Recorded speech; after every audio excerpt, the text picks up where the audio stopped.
Buenos días a todos y bienvenidos a una nueva charla en la Casa de la Vida. En el vídeo de hoy volvemos a leer jeroglíficos y lo vamos a hacer en una escena que probablemente hayáis visto en muchas ocasiones, en cientos o incluso miles de ocasiones. Se trata de probablemente la escena más famosa del libro para la salida al día, o el libro de la salida al día, más conocido como el libro de los muertos. Voy a pasar directamente al PowerPoint y empezamos rápidamente. Aquí en el PowerPoint podéis ver el papiro que vamos a analizar hoy, o la escena del papiro que vamos a analizar hoy. En la parte superior de la pantalla podéis ver una imagen del papiro completo de un personaje llamado Hunefer, un personaje que vivió en Tebas en la dinastía XIX. Es un papiro que se encuentra, que como podéis ver está completo y se encuentra hoy en día en el Museo Británico y que curiosamente esto no lo conocemos de todos los papiros, ya que en muchos casos se han vendido a través del mercado de antigüedades y han sido separados de los elementos que fueron encontrados con ellos, pero en este caso tenemos esta estatuilla que veis aquí, esta estatuilla de Osiris o de Osiris-Sokar, en la que se encontró en su interior el papiro enrollado.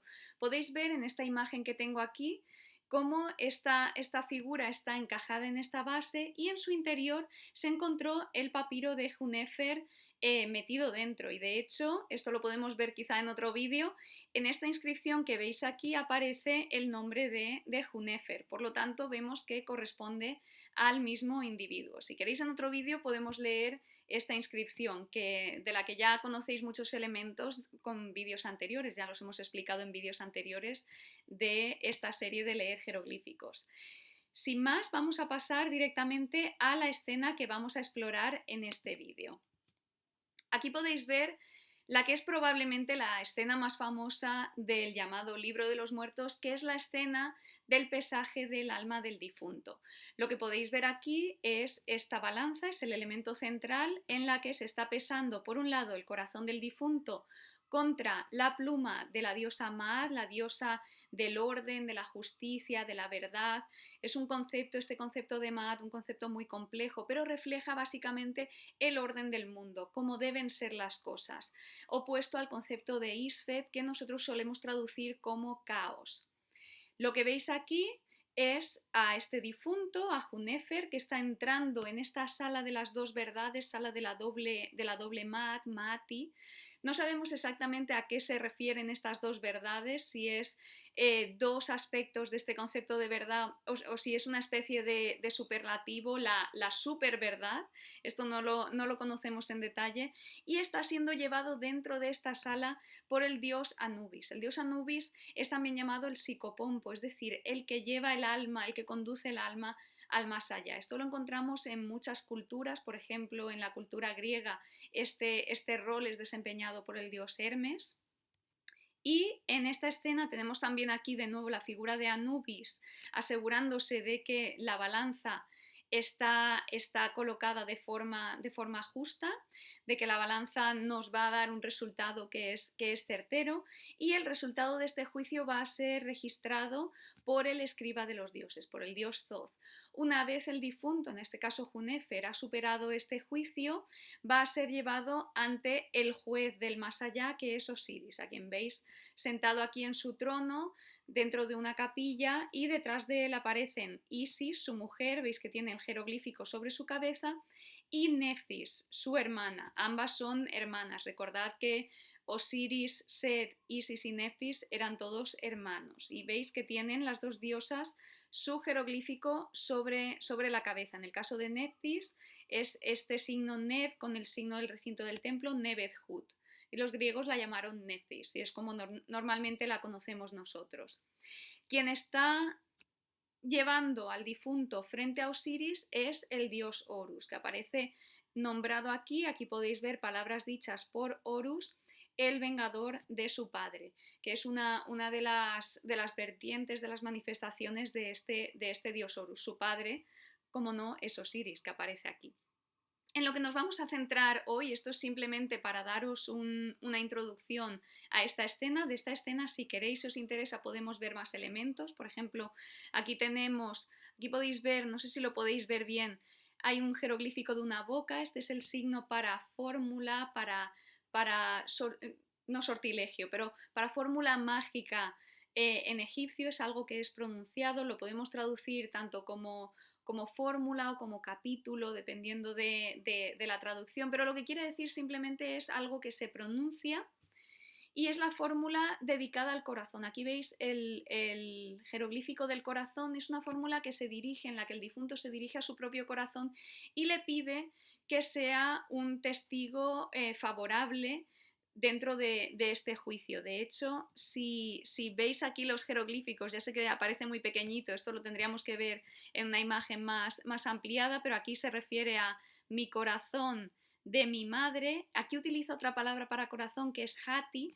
Tenemos dos palabras para corazón en egipcio, ib, que se refiere también a mente, a la mente. Tened en cuenta que para los egipcios el corazón era el lugar donde se encontraba el pensamiento, y esta palabra hati es un concepto del corazón, pero como más físico, el órgano en sí del corazón, con lo cual se está refiriendo al corazón en esos dos sentidos. Por lo tanto, tenemos mi corazón de mis manifestaciones, Perú, manifestaciones vitales. Entonces se dirige al corazón de mi madre, que engendró mi madre, y el corazón de mis manifestaciones a lo largo de toda mi vida.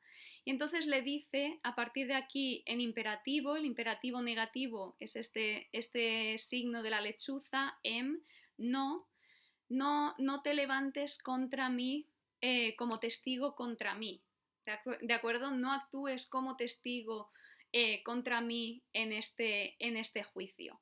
Bueno, no me voy a enrollar con esto podemos hacer otro vídeo, pero vamos a pasar a la escena que os quiero mostrar en el vídeo de hoy, y es esta de aquí. Y en esta escena voy a volver atrás un momento, tenemos esta figura es la devoradora de muertos, es el demonio, digamos, una especie de divinidad. No llega a ser un dios, pero es un ente de carácter divino que se encarga de destruir el corazón, es decir, de destruir la existencia de todos aquellos que no superan el juicio. Y está ahí al acecho, esperando a que le lancen el corazón de aquellos que no se merecen llegar al más allá. Y vamos a leer, que es lo que he planeado para este vídeo, vamos a leer el texto que aparece sobre su cabeza, donde aparece descrita esta entidad, este demonio, podríamos decir. Lo primero que tenemos es esta palabra que veis aquí, que es el nombre de esta figura. Y este nombre lo leemos así, Am-Mut.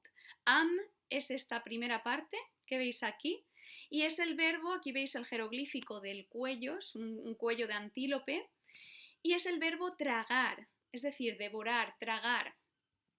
Y la palabra que sigue es mut, y veis que tiene el determinativo, este signo clasificador, de un hombre al que le está saliendo sangre de la cabeza, que está muriendo. Esta es la palabra mut, que es la palabra muerto. Es una raíz que encontráis también en hebreo, en árabe, es una raíz afroasiática para este concepto de muerte. Por lo tanto, su nombre lo traducimos directamente como la devoradora de muertos. No hay engaño aquí, esto es lo que hace, es la que devora a aquellos que no han sido justos. Y lo que tenemos en el resto del texto es una descripción del aspecto de esta figura. Tenemos hat es decir, su parte frontal, su parte anterior, y veis que tenemos el jeroglífico de la parte anterior, de la parte delantera de un león con su cabeza y la pata delantera. Su parte delantera es un mesehu. Aquí tenemos la palabra en plural, pero la tendríamos que corregir al singular. Su parte delantera es la de un cocodrilo, mesehu. Podéis ver que aquí he añadido la M entre paréntesis, ya que como la palabra mesej, cocodrilo, comienza por M, no la han escrito dos veces, pero tenemos que entender la preposición M delante de esta palabra. Y los que sepáis leer jeroglíficos os daréis cuenta que la S y la segunda H se han cambiado de sitio, pero la palabra original no es mejesu, como está escrita aquí, sino mesehu. Esto ocurre muchas veces, tenemos esto lo que llamamos metátesis, que es el cambio de dos consonantes o de vocal, consonante, de cualquier fonema de sitio. Esto ocurre en muchas ocasiones. En este caso es probablemente un error ortográfico. Por lo tanto, su parte delantera es de cocodrilo o es un cocodrilo. En este caso, esta preposición m se utiliza para designar de qué está hecho un elemento. Por ejemplo, si queremos indicar que algo está hecho de un material, que está hecho de oro, utilizaremos, por ejemplo, de oro, utilizaremos esta preposición m. Está hecho de, está compuesto de, en su parte de su esencia es este elemento que continúa, que aparece a continuación. En este caso, está hecho de cocodrilo, del material cocodrilo, podríamos decir. Por lo tanto, su parte delantera es la de un cocodrilo y podemos ver que su cabeza es la de un cocodrilo. Después tenemos, aquí podéis ver la parte trasera de un león. Peju es su parte trasera en debet o en debi. Su parte trasera es la de un hipopótamo y podéis ver que en este caso la palabra está determinada por este signo, que lo veis también aquí. Este es el determinativo de animal, es una piel de animal y nos indica que la palabra se refiere a un animal. En este caso, en el cocodrilo vemos un cocodrilo como determinativo, en este caso no han sido tan específicos y simplemente nos han añadido el determinativo de animal. Por lo tanto, su parte trasera es de hipopótamo. Y si nos fijamos en la diapositiva anterior, vemos que las patitas traseras y la colita son de un hipopótamo. Y por último, Her-Iv, su parte media, su parte central, veis que tenemos el corazón está en la parte media del cuerpo. Su parte media, Her-Iv, aquí de nuevo tenemos que añadir la preposición m porque la siguiente palabra empieza por m y no la han escrito dos veces. En Mau, su parte media es de león. La palabra Mau es la palabra que tenemos para león, que es un poco también onomatopéyica. Recordad que la palabra para gato es Miu, que nos indica el sonido que hace el león, y bueno, pues el león es un gato grande, es un Mau, ¿de acuerdo? Entonces lo que veis que tenemos aquí es algo muy bonito, es una descripción exactamente de las partes que componen esta criatura. Y como podéis ver, estas tres partes se refieren a animales que son considerados animales bastante peligrosos. Un cocodrilo, un león y un hipopótamo. Si pasamos a la siguiente diapositiva, lo que os doy es la ortografía básica, la ortografía que encontraréis de forma más usual de estas palabras. En este caso, en primer lugar, tenemos la parte de la cabeza, que es un cocodrilo. Recordad, mesej es la palabra egipcia para cocodrilo, podéis ver el cocodrilo como determinativo. La parte media, que podéis ver aquí, es de león. Mau o mai también puede leerse. En muchos casos, estas consonantes yod y wow, que son como la Y y la W para nosotros, ya que pueden actuar en ocasiones como vocales, pero generalmente tienen un valor consonántico, semiconsonántico, es el león, el gato grande, y la parte posterior es debi o debet, es el hipopótamo. Y en este caso sí que os la he escrito con el determinativo del hipopótamo para que veáis que tenemos este signo de el hipopótamo. Y bueno, esto es lo que os quería enseñar hoy, es un vídeo cortito, pero es algo que me parece muy curioso, ya que esta escena la podéis encontrar, ya que este papiro está en el Museo Británico, la podéis encontrar en muchos sitios, en tazas, en camisetas, en paraguas, de todo. Entonces es para que podáis leer un poquito qué es lo que dice y para que aprendáis estos nombres de animales, estos animales peligrosos del contexto del Antiguo Egipto. Si vuelvo a mi pantalla grande, antes de concluir este vídeo, os quiero recomendar algunos libros sobre el libro de los muertos o el libro de la salida al día, ya que algunos en redes sociales me habéis preguntado por libros al respecto. Un libro muy accesible y que es bastante económico y muy bonito es este que podéis ver aquí. Como podéis ver, es bastante grande. Es un facsímil fotográfico, diríamos, de otro papiro que hay en el Museo Británico, que es el papiro de Ani, que es otro papiro del mismo periodo, de otro personaje del Reino Nuevo, y es el papiro más largo y que contiene más secciones del libro de los muertos que tenemos en la actualidad. Y bueno, papiro decorado más largo y más completo. Podéis ver que tenemos una reproducción en facsímil. No son fotos del papiro, es un dibujo que se hizo a partir del papiro original, pero está muy bien porque podéis leer el texto jeroglífico de forma muy clara. Está escrito en jeroglíficos cursivos Y debajo lo que tenéis es la traducción al inglés que hizo Faulkner. Algunos me habéis preguntado por traducciones del Libro de los Muertos al español.